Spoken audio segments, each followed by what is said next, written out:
This is Kim Greene. She is the American dream. Every time I meet you, I'm just like, man, you are an inspiration. It was such a treat, I guess, what, 3 or 4 years ago, maybe 3 years ago, when you were nice enough to allow me to be among the first civilians, as we'll call them, into Plant Vogtle. We went into what you call the control room, right? Yeah. That was a fascinating experience. And now Vogtle, yeah, it had its challenges, but it's a real success story now, isn't it? Oh, it absolutely is. And Justin, it's so great to see you again. Thanks for having me today. And there's so much we could talk about, but let's start with Plant Vogtle, which is the nation's first brand new nuclear plant that's been built from scratch in over 30 years. Those two units, units 3 and 4, are operating beautifully. They're going to operate for at least 100 years. It's incredible. They're adding so much value for our customers and to the state, really, because they are an economic development draw. Customers, manufacturers want clean energy, and certainly they want reliable, affordable energy. And that's what units 3 and 4 at Vogtle do. And in fact, all of our fleet, we have 6 nuclear units, and they're an important part of our generation mix. Is Vogtle one of the key reasons that Georgia was able to surpass Virginia as the #1 state for data centers? Is Vogtle part of that equation? Vogtle is part of the equation. Again, these 6 nuclear units that all run beautifully are part of a diverse energy mix that provides reliable, affordable power. And again, these large customers, whether it's a large automobile manufacturer or a large data center, they want that reliable, affordable power that they can count on and that they know is going to be there for their decades to come in their investments that they're making. They are investing billions of dollars in this state, and they wanna make sure that they're gonna have a power company who's a strong partner for them. When we were together at a conference at Sea Island in May, we had this conversation about fact versus fiction. Some politicians are using data centers as a dirty word, basically. And you spoke passionately about we've got to get the message out there that while some states may be struggling with what's happening with power and what, we're not in Georgia. So what is it that we're doing differently? I mean, you announced a rate decrease, correct? That's right. In fact, we've implemented a rate decrease in June of this year. As far as I know, we're one of the only companies, maybe the only company that's doing that this year. Data centers are creating a lot of fervor, a lot of conversation. And as you mentioned, there are a lot of states and a lot of regions of the country that are struggling with data centers. And there are not just politicians, but a lot of people on the media in the media. I mean, I watch CNBC, and Andrew Ross Sorkin has had a couple of guests talking about data centers driving up electricity rates. And I want to make sure that all of you watching know that in Georgia, that is not the case. That is not happening in Georgia. It's complicated, though, because the reason that's not happening in Georgia is because we have a unique market structure where we're what we call vertically integrated. We own and operate the power generation resources, the power plants, the transmission lines, and the distribution lines. And in other parts of the country, like New York City, where a lot of the media comes from, Washington, D.C., the companies that used to be structured like us have been broken apart. And now many of them, like Con Ed, the big utility in New York City, is distribution only. And they are relying on power markets. And of course, your viewers, your customers know a lot about financial markets. And about 30 years ago, there were people who wanted to create financial markets for electricity. And in certain parts of the country, that has really just proven to be not the best model, a suboptimal model when you have so much growth. We in the state of Georgia have, again, a more traditional market, vertically integrated, state regulated. We're able to grow to meet the needs of these data centers. So we actually end up with higher reliability and lower prices. And that's something that every Georgian can be excited about. Kim, you said at the Eggs and Issues legislative breakfast in the winter, you said, we are making, this is your words, we are making sure large energy users like data centers cover all the costs they bring to the system. They pay more, so families and small businesses pay less. Is it as simple as you stated in January? It is as simple as that. And certainly there's a lot of complex negotiation behind the scenes. We have contracts with these data centers that ensure they pay all of those costs. They pay minimum bills every month. They have large termination payments because if they, for some reason, want to break a long-term contract with us, which can be 15 to 25 years contracts. So it is that simple. These customers are paying for all of their infrastructure and a premium. And that premium is what is going back to all of the rest of our customers. In fact, that's what allowed us last summer to freeze our base rates for 3 years. Justin, you know, costs of everything are going up. Labor costs go up, material costs go up. That's the same in our business. But as we looked over the next 3 years, those increasing costs were offset by the increased revenues from data centers, and that allowed us to freeze our rates. And in fact, as you mentioned, we lowered our fuel costs this June. So this June compared to last June, our rates, our cents per kilowatt hour rate is lower than it was last year. And again, I don't know of anybody else across the country doing that kind of rate action. So how do we thread that needle? Because if I'm a data center developer, I'm probably going to go to the state that gives me the best deal. I mean, in the end, they're for-profit business. So how is it that they don't get a discount, but they still choose Georgia over and over? How are you doing that? They want reliable power. They want to go to the state where they know they're going to get the power that they need on the schedule that they need it. And we're able to do that for them. We give them a lot of certainty. And so, again, we have a system where we're in control of all parts of the value chain. So when they come to us, we, Georgia Power, can work with them on the amount of energy they need. We know we're going to build this many power plants, build this many transmission lines, and we know how much it's going to cost to serve them, and we give them a schedule. We're going to be ready for you on this date, and they are ready to go. So they want the power quickly. We're able to do that. In fact, we're building power plants now across our state to be able to serve these new loads. We're not, and this is also a misconception, that somehow these new loads are going to drain our power system, that we're going to steal power from you or steal power from a hospital to serve these customers. That's not happening. We're building new resources at cost, again, that those data centers are covering, and that premium is helping everybody benefit from lower rates, and we'll all also benefit from a more robust, resilient power grid. There was a national person of the media with an influential job who said, I believe about a year ago, maybe in the fall, that, which I couldn't believe, he's a smart guy. And he said something to the effect of that power could be siphoned away from a hospital to meet a commitment for a data center. That's obviously preposterous if you know anything about how it really works, if you would address that. Yeah, so I think I know who you're talking about, and he is a smart guy. And, you know, that's part of the problem because there are a lot of smart people who really don't completely understand the complexities of the electric power industry and the differences across the region. The fact is that there is no utility that is going to prioritize restoring energy to a data center before a hospital. We have always prioritized, I mean, in any kind of situation where we have a hurricane or a tornado or an ice storm, we're going to get back those customers who are taking care of our sick people, taking care of our Kim, first responders. pardon me, is that in your contracts? Because again, if I'm the data center attorney and I'm negotiating with you, so to speak, I'm saying what kind of commitment, what kind of reliability, right? But in the half of 1% of scenarios that may or may not ever occur, do they understand we're committed to you up to a point? They do. They completely do. And in fact, we do not have a guaranteed reliability number in our contracts. There is no guarantee, which is why many data centers add what we call backup generators to their facilities.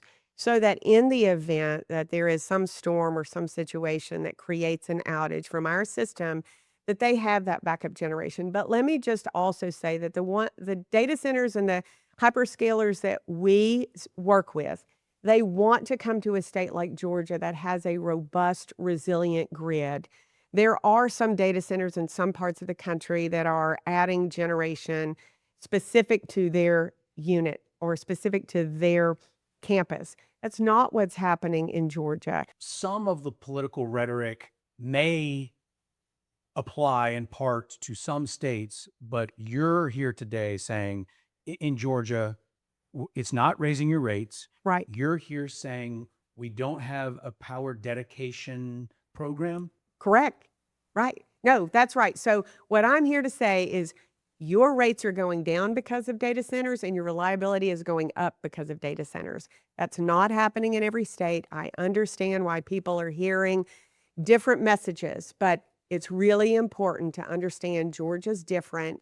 We're figuring this out. And in fact, I just had the privilege a couple of months ago to be with the Secretary of Energy. I was at a luncheon with him and a woman from Google.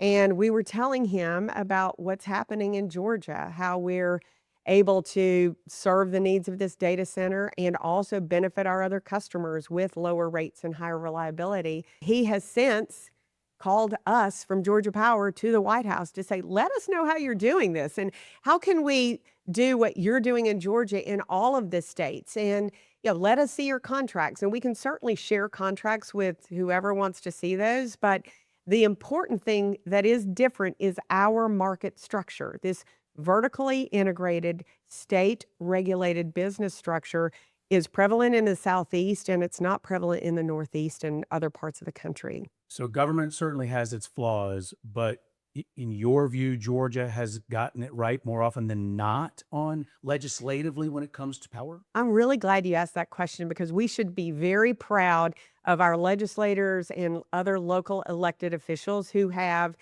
preserved this structure when, in fact, other parts of the country were changing. We had a leader at Southern Company 30 years ago, 25 years ago, a gentleman named Alan Franklin, who actually went to testify in Washington, D.C. about the fact that the structure that we have in the Southeast works. We make long-term investments. We serve generations of customers, and we have one eye on tomorrow and one eye on 20 years from now.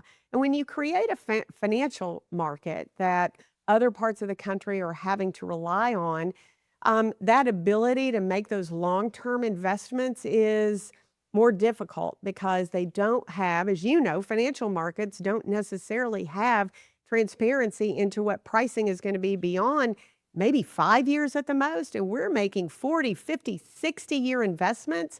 And so those two structures just really don't work well together. So yes, they're legislators, the elected officials, the commissioners who've stood fast to preserve this market structure should all be applauded. It's what allowed us to be the only state to complete those nuclear units that we started with that, again, are going to provide benefits for generations to come. For the hardworking Georgian out there who's wondering, is this data center a negative in my town, in my area, whether it's rural or otherwise?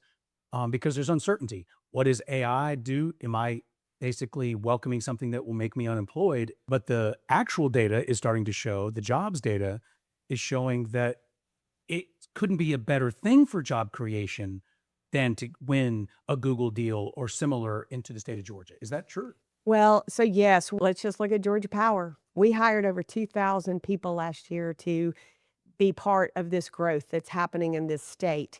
These communities who are welcoming data centers, and there are a lot of communities who are welcoming them, are benefiting certainly by the jobs for the construction and the jobs that are going to be permanent at the data centers. These communities are also benefiting from a huge amount of tax revenue that these large customers will provide to those communities. And in fact, I'm hearing about certain counties in the state of Georgia who are projecting that they're going to significantly decrease or maybe even eliminate altogether property taxes for all of their citizens as they look at the future tax revenues that some of these large customers could provide. Let's explain to the folks watching how it works. So there's Southern Company with the parent company. Georgia Power fits in the wallet of Southern Company. Yeah, that's right. So we're part of the family. Southern Company is our parent company, and Southern Company has several subsidiaries. 3 electric companies, Georgia Power, Alabama Power, and Mississippi Power, a large gas company, gas distribution company called Southern Company Gas, and a few other subsidiaries as well. Georgia Power is the largest subsidiary of Southern Company, but our stock is traded under Southern Company, SO, exactly, SO. And if you look over the history of Southern Company stock, we have been a very stable stock. We have low volatility and, in fact, great returns. And something that's very important to our stockholders is our dividend.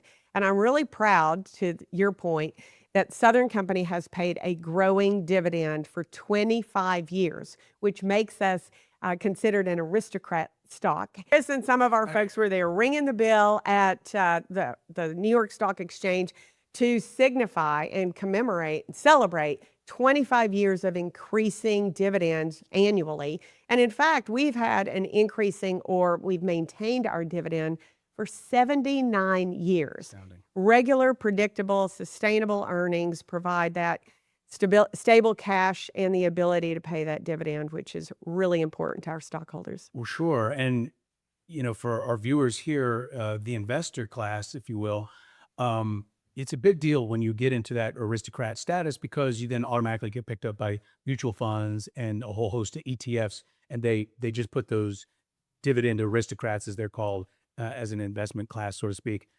into their portfolios. And so it's just what it says to you as an investor is that when a company achieves that status, that the stock price is probably going to be even more stable than it previously had been, which is a big deal to a lot of people, especially those who've already accumulated some wealth. Yeah, absolutely. And I just love the fact I meet so many people who tell me they own Southern Company because it was gifted to them by their grandparents, or, it's been in their family for generations, and they look forward to their children and grandchildren continuing to benefit from owning Southern Company stock. It's a wonderful investment, and I hope your viewers, if they don't already own us, will move that way. We'll see if we can move the needle for Yeah, you. great. So it's cool. So it's at the upper end of its 52-week range. At this recording, it's at about $95.67 or something like that, right around $95, $96. And it's coming off of a low of about $82 earlier in the year. So that's impressive. And again, as Kim Greene just expressed, its dividend has increased in its payout. That beautiful dividend that you get for 25 consecutive years, which is really an achievement. Kim, it is always a pleasure to see you. Before we let you go, you're such a humble person, but I'm going to make you brag on yourself, because before I met Kim for the first time and I was doing my homework to prepare, her story is wonderful, because you started in 1991 as an entry-level engineer, fresh out of school.